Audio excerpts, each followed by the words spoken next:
अगर आप भी चाहते हैं ट्रेवल म्यूजिक का वीडियो सबसे पहले आप तक पहुंचे तो लाल बटन को दबाकर चैनल को सब्सक्राइब जरूर करें और साथ में बेल आइकन को दबाना ना भूलें। Presented by Tribal Music.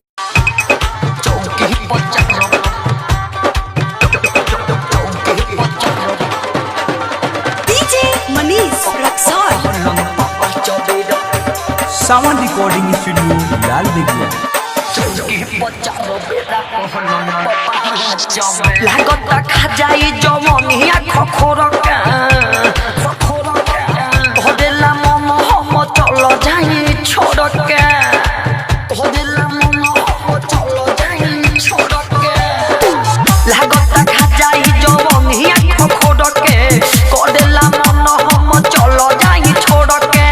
लागता बुझले उ बात है अच्छा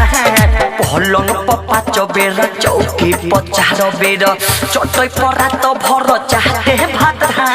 चौकी पचार बेर पलंग पप्पा चबेर चटई परा तो भर चाहते भात चौकी पचार बेर पलंग पप्पा चबेर चटई परा तो भर चाहते भात चौकी पचार बेर पलंग पप्पा चबेर Manish Raksol.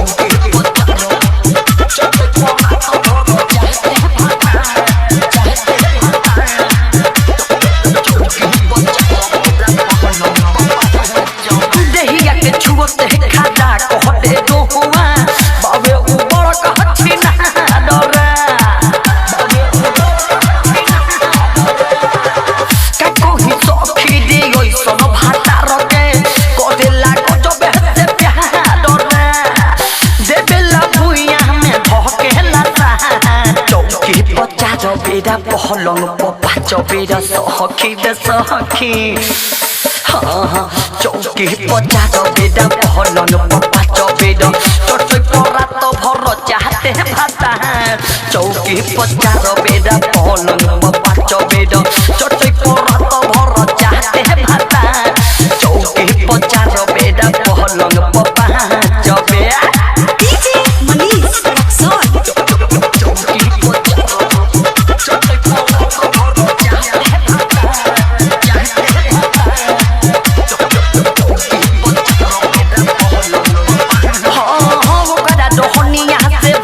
बानी तंग हम खोले लगल जो हटी सारी रे उठावा के दहस उठला ली बाबू झले भातारा छोटका के सारी रे साहिल मोल बिबे कहेला मा चौकी पचास बेदा पहलंग पप्पा चबे सखी दे सखी चौकी पचास बेदा पहलंग पप्पा चबेर चटई परा तो भर चाहते भाता चौकी पचास